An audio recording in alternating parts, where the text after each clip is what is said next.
Raising teenagers is hard. Understatement of the century. This is Mentor Select. Mentor Select. Parenting teens to be successful adults. Mentor Select serves parents who are raising teens. Every week, Derek interviews leading experts that work with teens, educators, counselors, mentors, and authors to give you practical tips, strategies, and resources that you can incorporate immediately to better connect and understand your teen. All while parenting them to be successful adults, focusing on social and emotional development, something that's left out of the classroom, but not in ours. Be sure to subscribe, share, and rate. This is Mentor Select, and this is your host, Derek Phillips. All right, parents, you're in for a real treat today. We have Mr. Ralph Harper, who is the founder of the 2060s Project, which is a nonprofit organization. Also, he is the author of the new book, Own the Change, How Our Children Will Lead the Next Cultural Movement. Welcome, Ralph. Hey, thank you so much for inviting me.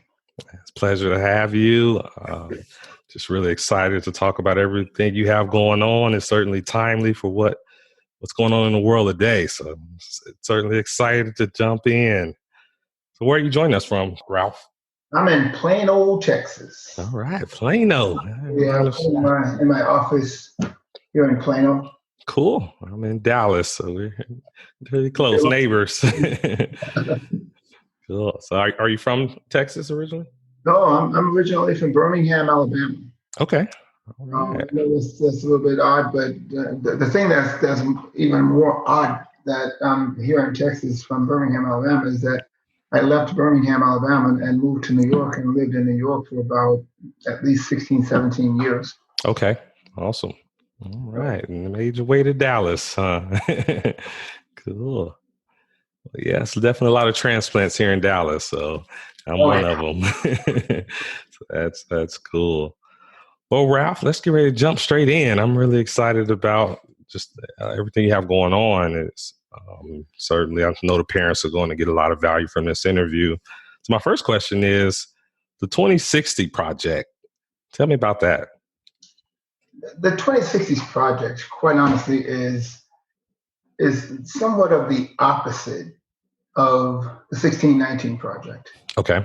And I think Nicole and the New York Times has done an exceptional job covering Black American history and slavery, and that whole experience.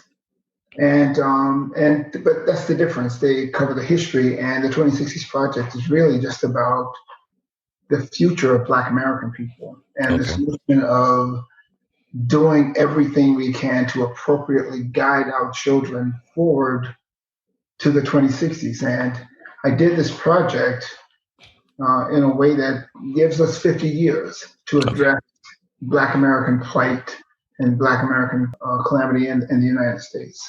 I love that, just kind of shifting the focus from the past to actually focusing on having that vision for the future and where we're going as African Americans. That's awesome. It certainly is a twist to a lot of the just kind of projects around race and slavery. So cool. Yeah. So what are some initiatives of the 2060s Project, your mission, vision, all that good stuff? Where are you serving? It's interesting. I decided to do this because I know for sure that my entire life was kind of left to chance. And then I realized that there are a lot of people in this country who have just been left to chance because no one gave them all the answers up front. So the 2060s Project is really about giving our children the answers up front, giving them exactly what they need to be successful. I talk a lot in the book about the notion that we ask our children all the time, what do you want to be when you grow up?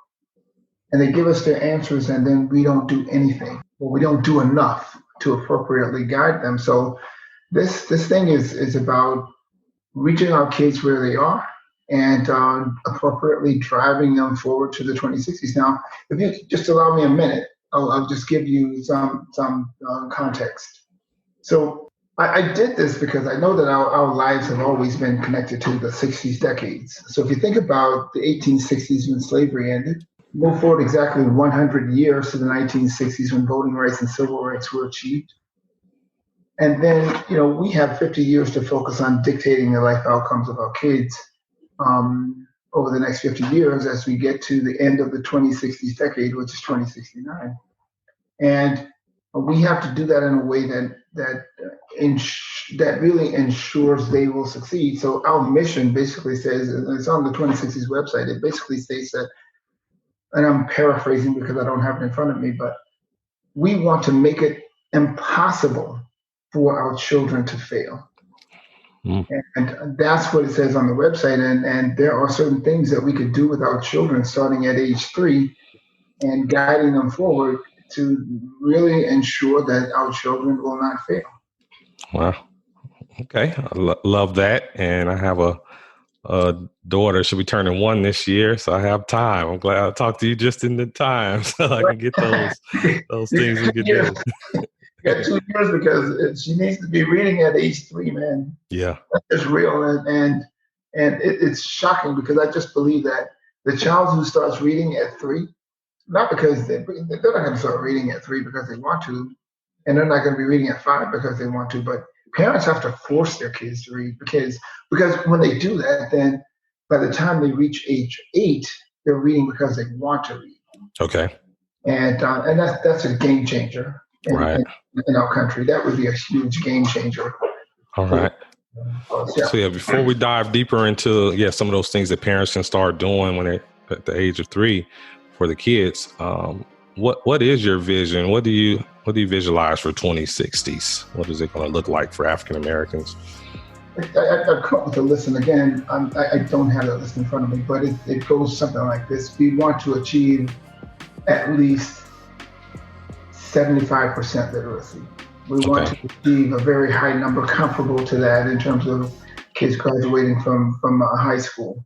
We want to achieve a certain percentage of Black American people owning businesses. We want to achieve a certain percentage of people, and I know the percentages right now are pretty low in terms of Black American people in corporate offices, in corporate executive roles. Right. Change that number and get it bumped up to like 33%. Okay. Right now, the percentage of Black American people who hold CEO roles in corporate America is down at like definitely below 2%. I think that number would be at least 10 to 15%. Yeah, I saw a stat that for Fortune 500 companies, it's only 4 right now. Yeah.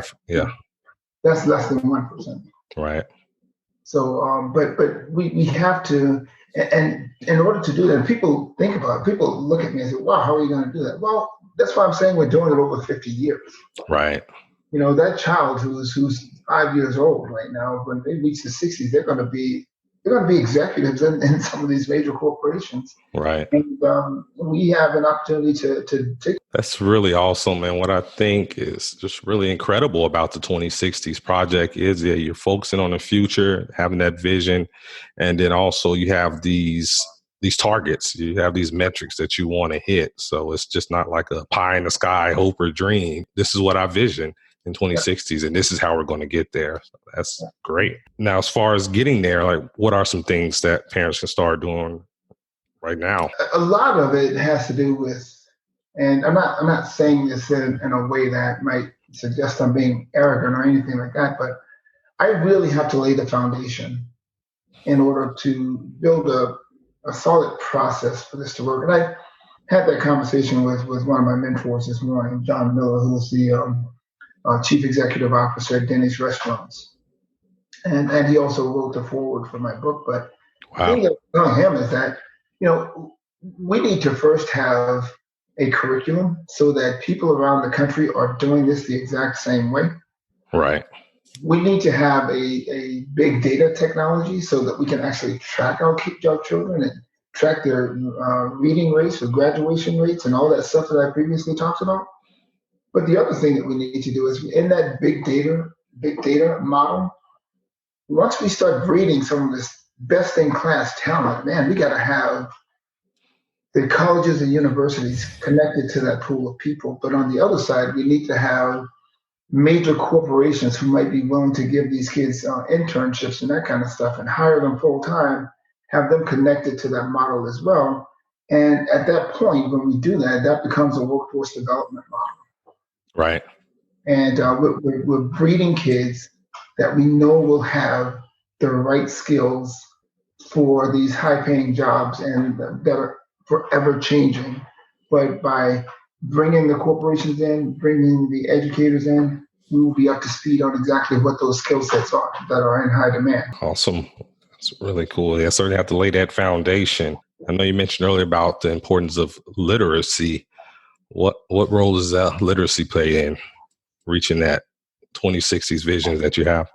Yeah, let me tell you, literacy is the foundation for this whole thing. So what I've done, and if you go to my website, it's all laid out there. So what I've done is, and it's not just me, there are some other folks who have been very connected to this. My son, Cody, and a close friend of mine who is on the board of directors, her name is Fern Johnson. She's an executive at PepsiCo and IT.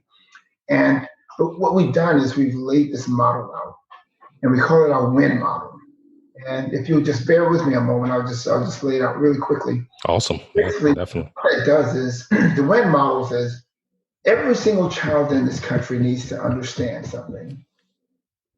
In the United States of America, the most prosperous nation in the entire world, this country is very unforgiving of any citizen in this country who is not prepared to be successful here. Okay.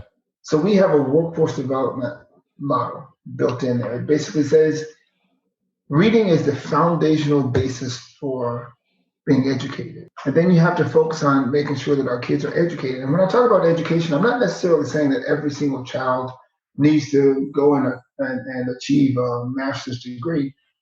The child who really understands and appreciates the value of just mowing lawns or being an electrician, and they go and they gain those skills, those kids could turn out to be multimillionaires as well. I know for sure that the guy who comes to my house to do my lawn, he's hundreds of lawns around this neighborhood all the time. Sure, he's making a lot of money.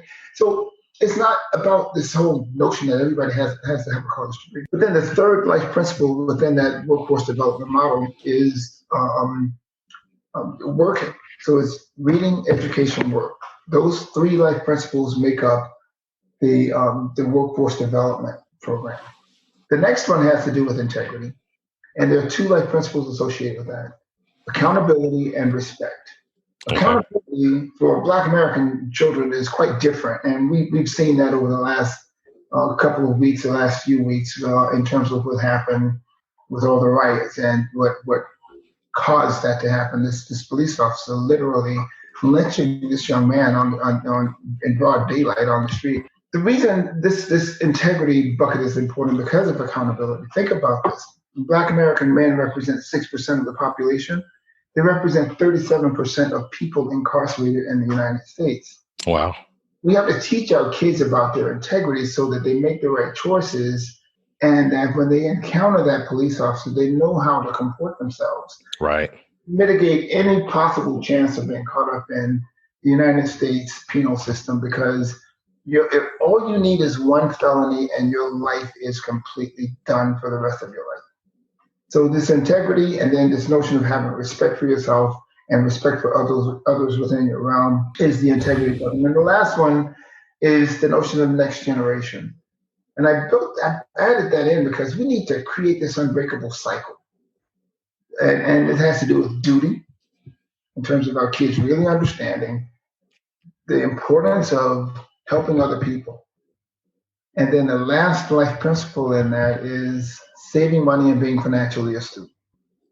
Because if you're going to help somebody else, you got to have some money in the bank so that it's not painful when you help someone else. Right. And we got to create this new cycle. I talk about the next generation portion and saying, hey, listen, what about the 18-year-old kid who's willing to mentor a 6-year-old and make sure that child is reading? Right. So that's kind of the W.I.N model and the big picture model in terms of what we're going to be doing to apply that and get that information on a broad scale nationally to our children. And in some cases, we have to get that same information to parents, because there are a lot of parents who really don't know exactly what they should be doing what they should be teaching their children. And it's a sad reality, but I'd be remiss to pretend that everyone knows how to do this right the right way. Right. Yeah. This is something that's not innate or you just automatically know. You have to take that initiative to learn these principles and things like the W.I.N model. So that's why I love interviewing people like yourself who can come on and share this information with the parents so they can incorporate it. I know, as I mentioned, I'm a new parent and I'm a student of parenting.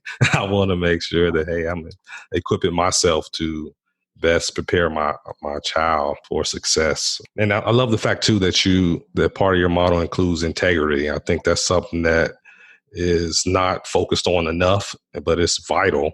I'm a military veteran and integrity is one of our core values, Army values.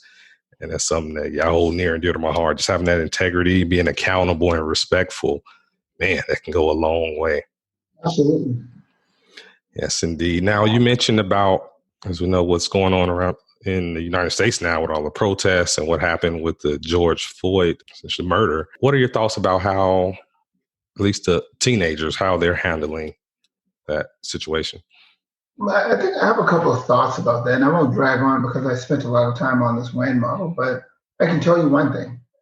I have been so impressed by some of these teenagers who came out with their audacity to stand in front of those cameras and speak truth to power.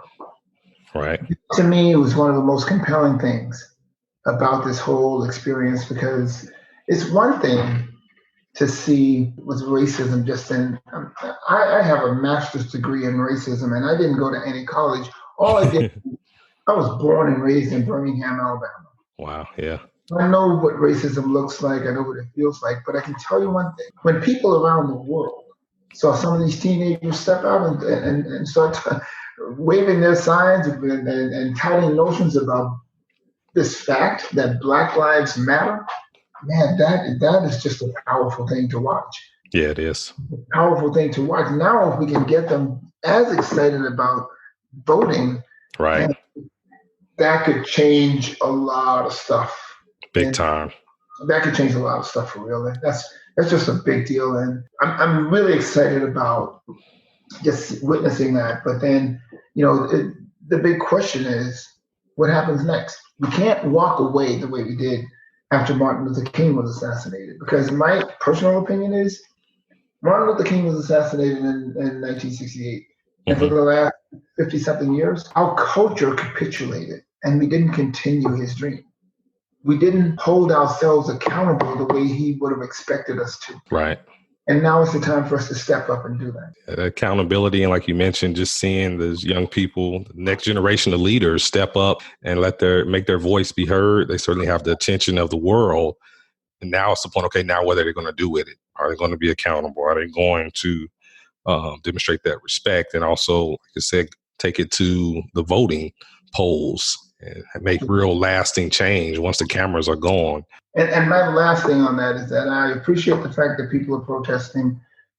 My personal view on the looting and all this other craziness, I just don't agree with that. I don't perceive any value being added by those folks who made conscious choices to do that. I'm not going to dwell on that, but I wanted to get that point across. Yeah, I think that's a very important point, and I totally agree. And it was even George Floyd's brother made the statement about peace on the left, justice on the right. So really focusing on, hey, we want to be peaceful and be out there protesting, but do it peacefully, because once you start rioting and being violent and things like that, that just dilutes the message. And it reinforces people who have those negative stereotypes for African Americans. So yeah, glad you brought that point up. It's a good point, because they have this uncanny way of saying, see, what did I do? Exactly. They're waiting for it. That's who they are. That's what, it's sad, but then on the other hand, I understand and I respect that frustration, because I know what's been happening in the Black American community when it comes to police and their choices in terms of how they police. Yeah, definitely. And something I'm really curious to hear your insight on is a conversation I have with my wife all the time in terms of striking that balance between acknowledging what happened to African Americans, just our history with slavery and everything, and actually not getting stuck there and not getting stuck looking back and adopting that victim mentality, but actually adopting something like the 2060s Project Vision. Oh. What's your thoughts about that? Black American people have been impacted by slavery. Right. This is not just my view. There's a book that I would suggest you and your listeners read called Post-Traumatic Slave Syndrome, and it's by a woman. Her name is Dr. Joy DeGruy, and it's spelled capital D-E, capital G-R-U-Y. She lays it out in plain and clear terms. I had no idea you were going to ask me this question, but I read that book and it stuck with me so much that I realized that my life has been impacted by slavery. And so I write about that in my book, but she has come up with 3 ways by which Black American people have been impacted by slavery. And when you read that book, it's easy to start relating some of the stuff some of her precepts to your particular life and your particular experience. One is that she says, we have this ever-present anger. The other one is that we have, and I want to put this into context first. I want to put the ever-present anger into us. She tells a story. She says, we were in a movie theater, and there were white kids in front of them, and there were white kids behind them. The white kids behind them started throwing popcorn over the seat and hitting the kids in front of them. Some of the popcorn fell in her shoulder and in her hair, and her nephew jumped up and started climbing over the seat to get to these white kids. And she screamed at him, and she says, boy, what are you doing? And the guy says, well, he hit you with the popcorn. And she said, you know what? It's just popcorn. Right. But that kind of thing, it just made, it put things in perspective for me. And so it's just that kind of stuff. But then the other one is that she says, we have this hopelessness. We don't believe that things are possible for us despite what we do in this country. And we need to get over that, because what is required to be successful in this country is 2 things. What are you willing to do? Right. Where are you willing to do it? That's it. It's simple. The basics. Because at the end of the day, if you want to stay in a city where people are discriminating against you every day, the jobs aren't there, and if you want to stay in that city and you know the plight is going to just persist on and on and on. So I just believe it is 2 things. What are you willing to do? How hard are you willing to work towards your goal? And where are you willing to do it? Right. I'm from Birmingham, Alabama, and I live right now in a city that probably has more corporate office presences than any other city in the entire country. Plano, Texas, is a little small town in north of Dallas, and they have these major corporations here. And then, okay, so I'll get off my little soapbox, but the third thing it says is that we have this internal racism where we don't like other Black people because of certain things, like their features, or like I used to joke with my brother because my brother has these hazel eyes, and I missed it. I didn't get that. But those little things that I have another friend, Kevin, who has blue eyes, stark blue eyes. And I joke with him, I was like, I hate you. But I joke with them, but the bottom line is the reality is that level of, I won't say hate, but that level of discourse definitely exists in our culture. Absolutely. So, let me just extend one last thing on this. When I think about slavery, I think we've been impacted, and I think that our country owes us something. I really do, because when you think about this free labor that we provided with a foundational basis for this country, which is exactly what Nicole, I can't remember her name, but the woman who spearheaded and is spearheading the 1619 project. I believe they owe us something. I don't think they should give individuals money, because that just wouldn't work. That wouldn't. I agree. Reparations, no, I don't think that's going to solve the. It wouldn't work. But if there was something set aside for us to invest in our kids, something major, where we can invest in our kids and appropriately guide them in ways that will rid them of this whole impact of slavery. Right. I think that would be appropriate, and I think it should be done. I like that idea because in that situation, it's a win-win. It's a win for African Americans and it's a win for the country because we're going to reproduce and be creators instead of depending on the system. So I like that idea a lot. And I'm certainly going to check out the book, Post-Traumatic Slave Syndrome. That sounds very interesting. And it kind of ties into, I first came to realization as far as the impact that slavery has had on me when I read the Willie Lynch letters. Yeah. Reading those and realizing that he predicted that it's going to impact Blacks for at least 300 years plus. Like, wow. And you think about, a lot of things you just talked about in the book. Those are a lot of things we still deal with. We didn't have to actually be in bondage personally, but the effects of it it's generational. And here we are. And by the way, I mentioned that in my book in chapter, I think 3. And I asked the question, was William Lynch right? I believe so. In my book, and I asked the question, was he right? Because here we are. And I know for sure we could be doing so much better. Absolutely. Now, speaking of your book, let's transition to talk more about your book. When did you write it? What was just the inspiration? And what are your goals for the book? It's interesting because my book was written for me to accomplish everything that we talked about previously. So the notion of owning the change, the 2060 project actually derived from the book. Okay. And 3 years ago, I decided, I can't remember what I was doing, but I just, again, I talked about this earlier, my entire life was left to chance. I literally wrote that book because I know that our children's lives should not be left to chance. And I came up with the W.I.N model, and the W.I.N model is the core of the book. And what I do in the book, by the way, features, I'm not sure if you've seen the cover, but it features Abraham Lincoln, 1860s, Martin Luther King, the 1960s, and Barack Obama, the 2060s. And the reason I did that is because, Barack Obama, I have met him twice. I've met Michelle once, and they're beautiful. And by the way, I just want to be clear about something. I'm not suggesting I met them in a way where I can just pick the phone up and say, "Hey, listen, Rock, what's up, my brother?" Got a little speed dial. But you know what? That was one of the coolest things I've ever done in my entire life, especially meeting Michelle. I can imagine. But the book really covers that continuum from the end of slavery, and then covers the 1960s and those achievements and those milestones.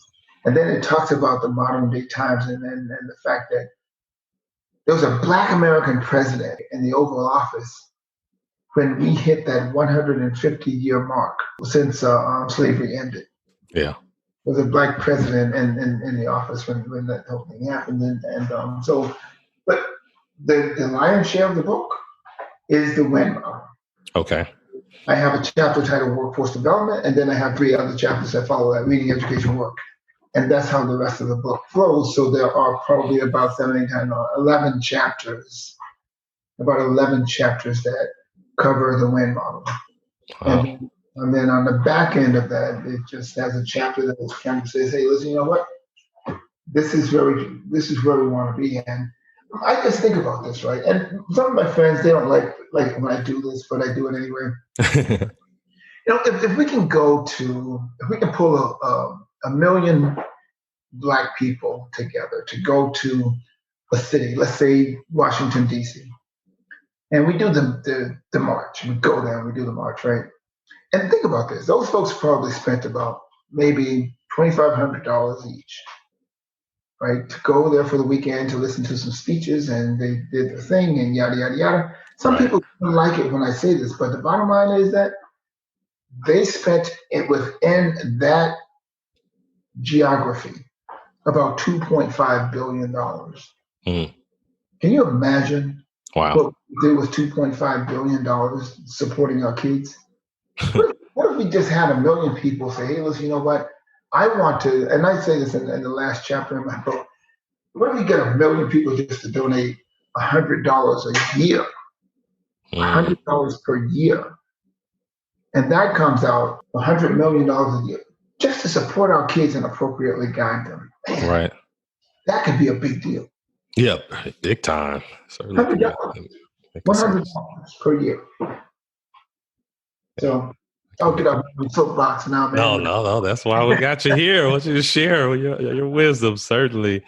Now, something you've mentioned a couple times now, as far as your life being left a chance. I know you've achieved a great level of success in your life, as far as working in IT and an author and founding a nonprofit. What was that turning point for you, or how did it just go from your life being left a chance to actually being by design? So this is my career. I graduated high school. I went to Talladega College, a historically black college. But when I was in Birmingham, Alabama, I was really hanging with a group of people. And man, we were just bad. We were just bad kids. Bad. I can relate. Bad. For no particular reason, we were just bad. And so I decided to just go a short 60 miles to Talladega College because I really felt I needed to get away. And I did that. And I went to Talladega College and started working, doing IT programming. I never thought I'd do anything like that. But again, it was just by chance that I landed there. And then I ended up doing an internship in New York. I had never flown on a plane before. I literally had never flown on a plane before. Wow, from Alabama to New York. I'm sure that was a cultural shock. When Stevie Wonder does that, I think it's Stevie Wonder, he talks about this kid who's in New York, and the big tall buildings and all this other stuff. That was me. That was me on Broadway because my office was at 1285 Avenue of the Americas. I worked with Equitable Life. So I was in Midtown Manhattan with all the hustle and bustle. I had no idea what the hell I was doing. And then I landed a job in Westchester like about a year and a half later, and I went to work with PepsiCo. And I was with PepsiCo for about 16 years. But all of that stuff was just by chance that I landed in New York, and I just happened to land some of these major projects. I've managed some projects, multi-million-dollar projects, man. Wow. And then came to Frito-Lay, and again, ended up with this project that was huge, which is the Y2K project for Frito-Lay. Okay. $1 million project. And then I left PepsiCo and started my company in 2002. It was a staffing executive search company, and that company is 18 years old now. But wow, that stuff was not planned. No one gave me the answer, and I had to figure this stuff out on my own. No one gave me the answers in New York. I had to figure it out on my own. And I tell you, our kids need to be more deliberate in terms of their careers. Okay. That's what this whole book is about. We cannot allow our children to live their lives by chance. We have to give them every answer they need. We have to tell them that because they're Black, they have to comport themselves in a way that will save their lives when they encounter a police officer. We have to tell them the importance of education. So any parent who is just allowing their children to sit around and play games all day and not forcing them to read, failing them. They are contributing to an assurance that their children will fail. Right. And if we're not willing to teach our kids the value of working, for instance, when my son was, my wife and I had moved here. We moved from New York to Plano. And I woke him up one morning. I woke him up at like 7:30 while the sun had not really come across because it was hot. It was very hot. And I know that my son had been playing. He used to play with his kids all on Saturdays, running around in the sun. It didn't bother him at all. But that day, when I asked him to help me mow the lawn and to trim the hedges, oh my God, he pretended he was having a stroke. It's the last thing he wanted to do. Oh my God, he had to sit down every 5 minutes. He had to go back in the house and get the air conditioner and drink some water. And everything he could do to get out of it. So at lunchtime, my wife and I and Cody was sitting at the table, and I slid him a $20 bill, and his mouth, he's like 8 years old, his mouth open up wide. He's like, what is this? I said, man, I tell you, when I ask you to clean your room and to vacuum upstairs, those are your chores. You don't get paid for that. You help us maintain this house like everybody else does. Right. When I ask you to come outside in the heat and help me with the lawn, no, that's work right there. You get paid for that. Ah, I like that. To make this story short, the next Saturday, this is Cody. Waking you up. Hey, Cody was up bright and early, dressed up and ready to go, knocking on our door to say, what can I do to make another $20? Right. We have to teach our kids those values so that they can appreciate everything is not free, everything is not easy. There are certain things that you have to do to be successful in this country. We have to give our kids the answers up front, because if we don't, they will live their lives by chance, and the majority of them will continue to fail. Yeah. Love that story, and just your story is so inspirational, and it's a very foundational, simple formula for success. But so many people don't follow it. So many people are not willing to leave, just the environment they're in that's pulling them down, where they have all these negative influences and friends, and they're not willing to leave that comfort zone. Yeah, man, it's tough. I tell people all the time, when I've had people challenge me on these 7 life principles, I was like, well, no one else could write Own the Change, because when I think about these 7 life principles, there's really no alternative to reading. There's no alternative to being educated in this country. There's no alternative to working here.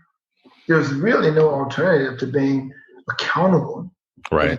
You're making, just being respectful. Because when you deviate from those things, then you're in trouble, and your life is falling apart, and you've missed it, and all of a sudden now you have a felony, and you're gonna live your life in a way that is less than what it could have been. And we just have to be smarter about articulating those values to our children. Certainly. Absolutely. Yeah. Those 7 life principles those are core. And like you said, there's no alternative to them. So, and I just love the fact that you have that vision, you have that destination of where you want to see African Americans go, and then also how to get there. You provide the how. That's with the W.I.N model and those 7 life principles, just the whole 2060s project. So that's fantastic. Love it. Love it. And you were at my website, and my website lays it out like that. Yep. It's beautiful. Yeah, it's a beautiful website. Highly encourage the listeners to check it out. And what's the URL again? I'll definitely put it in the show notes. The 2060s project.com. Awesome. Got it. 2060s, make sure you add the S to the 2060s. It's the numbers. The 2060s project.com. Fantastic. Now, something, let's get ready to wrap up this interview. It's one more thing I certainly want to touch on is on your website. You mentioned about how parenting should not be based on past experiences or norms passed down. This is something I absolutely believe in. Can you elaborate on that more? Yeah, I think Black American people are impacted by slavery because of the norms that they've passed down. Right. And I have a story, and I think we have time for it. Yeah, I know I'm a storyteller, so I love stories. The listeners love stories, so go for it. When I was a child, my young friend, his name I won't say his name, but he came to my house early in the morning, like 8:30, 9 o'clock, and we played around in the yard. But then we decided to take just a walk around the neighborhood, and we took this walk. And we just bounced around to different places. We were at the store. We went to the schoolyard basketball courts. We stopped at other friends' house. Around 3:30, we realized that we hadn't been home yet. Okay. We went home, and we decided to stop at his house first. And his mother met us on the porch. She's screaming at us. She's cursing us. Boy, where have you been? Your father is out looking for you, and Ralph, your mother's gonna beat your butt. Well, she didn't use that word, but she told me something else. Told me what I already knew.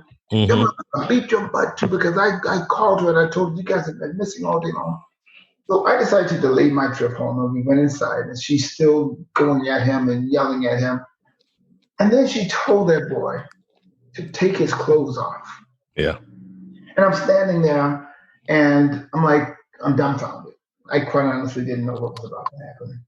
And immediately he started bawling, and the tears are flowing from his eyes like water from a faucet. And she kept telling him to take his shirt off. He started begging her, "Mama, please, I won't do it again." And she responded, that voice and powerful voice, "I know you won't do it again." And then she gave him that familiar look. And she looked at him. She says, "Boy, you better do what I told you to do." And that boy took his shirt off and got on his knees and put his stomach and chest on the coffee table. Wow. With his arms on the other side. She took several steps over to the room adjacent to the living room where we were, and she came back wrapping this brown extension cord with her left hand around her right hand. And she came back, and man, she went back with all her might, it seems, and she whacked that boy on his back with that extension cord. And I still have that sound of that brown extension cord connecting with that boy's back. It went, wow.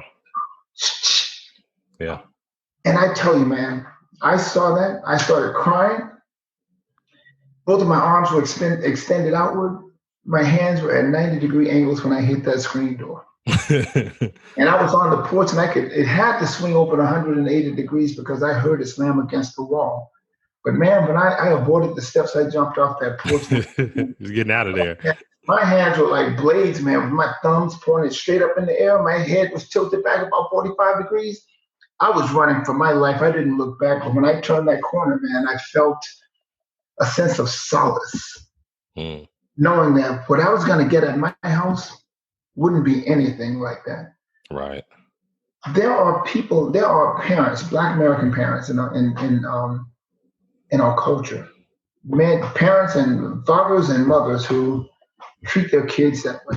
Right. It's unfortunate. It's passed down from slavery. And I believe also there's one last thing. I believe that some of us hate white people so much that we deny our children to speak English. I saw a woman in Walmart tell her child, she says, yeah, you can have that candy bar, but why are you sounding so white? Oh, wow. We can't treat our kids that way. We can't deny our children the right to speak English. There's something fundamentally wrong with that. There should be some law against that. Our kids should not apologize to their parents for speaking English, because that is what is required for us to be successful in this country. And sometimes we give white people way too much credit, because the majority of them, I would suggest, and I'm not being mean, but there are a lot of white people who just don't speak English properly. Mm-hmm. So we can't give them the credit, saying that you're sounding white. No, you're not sounding white. You're speaking English. Yeah, certainly an ignorant statement. Indeed. But it's that kind of stuff. It's that kind of stuff that makes me, and honestly, it's odd for me to say it, but it makes me feel comfortable in my belief that this is what's happening to us. Yeah. And the problem is we have to do something about that. Right. And we haven't done anything about it. And we just go on living our lives by chance. But there's something that I know we can do, and there's something that we absolutely should do. Yeah. Very powerful story. I'm glad you shared it. And I just love that perspective as far as slavery's continue to impact us through the norms that's being passed down. That's very insightful. Now, the last thing I want to make sure I cover, just the importance of mentorship. And you mentioned one of your mentors, the CEO of Denny's, John Miller. Can you tell us how that transpired? How did you get Mr. John Miller? I'm curious. I knew you were going to ask that question. Let me tell you, John Miller is cool. So I was on a panel discussion with him. It was John Miller. It was another executive from PepsiCo. My mentor, who was Ron Parker, and former executive at PepsiCo. And there was another executive, a president from Chase. So there were like five. And there was another woman who worked in the Obama administration. So five were on this panel. We were just having an open discussion about diversity. And something came up, and I started talking. And you know how I talk. But apparently, John really liked some of the stuff that I was talking about in terms of just some precepts from my book, which had not at the time been published yet. Okay. So we had a sidebar conversation after the whole thing ended, and we decided to exchange numbers. I was very familiar with Denny's and all the stuff that's happened right at Denny's. But after talking to John, he's telling me about all these things that he's doing at Denny's. And it's not just him. I mean, he's hired a woman. Man, I can't remember her name now, but she is African-American and she's chairman of the board. So he reports to her. But he is very serious about making changes at Denny's. And I just respect it. we just kind of hit it off. And he's here in Dallas a lot. We've had dinner a few times. Wow. We have Zoom meetings all the time. I set up a bi-weekly meeting with Ron Parker and John and some other executives who have been advising me and guiding us on this 2060s project. Man, he showed up. Wow. He showed up and he's there. And even this morning on the call, he's talking about something that I can't talk about yet because I don't own that. But he's talking about something that he's doing with other CEOs that has to do with this whole race issue in the United States. And some of that has been triggered because of what's happened with Floyd. Right. And sometimes you got to, and people question me. People question why I had Abraham Lincoln on the cover of my. I love that. people question why I would have John Miller, someone like John Miller. What if I had Barack Obama on the cover? Well, that's different. What I'm trying to say is, what if I had a different CEO? Someone who wasn't going to be engaged in doing the stuff that John Miller is willing to do. Like a real change. Yeah. What value would that add having someone who's not willing to be? The last thing I'll say is we have to do a much better job just helping each other out. Yeah. If we just help each other out a little bit more and, but that's a challenge. Right. That's a challenge for us. We have to help each other. We have to start helping each other out, though. Yeah.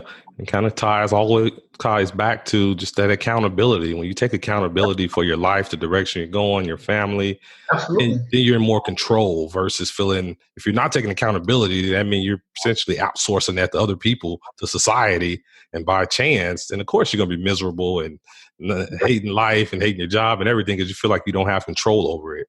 But ultimately, it comes down to making a choice, like you just said. It does. So, to your point, when all you do is wake up in the morning and prepare your child to go to school and expect the teacher to make sure that your child is reading, then you're falling short of your accountability.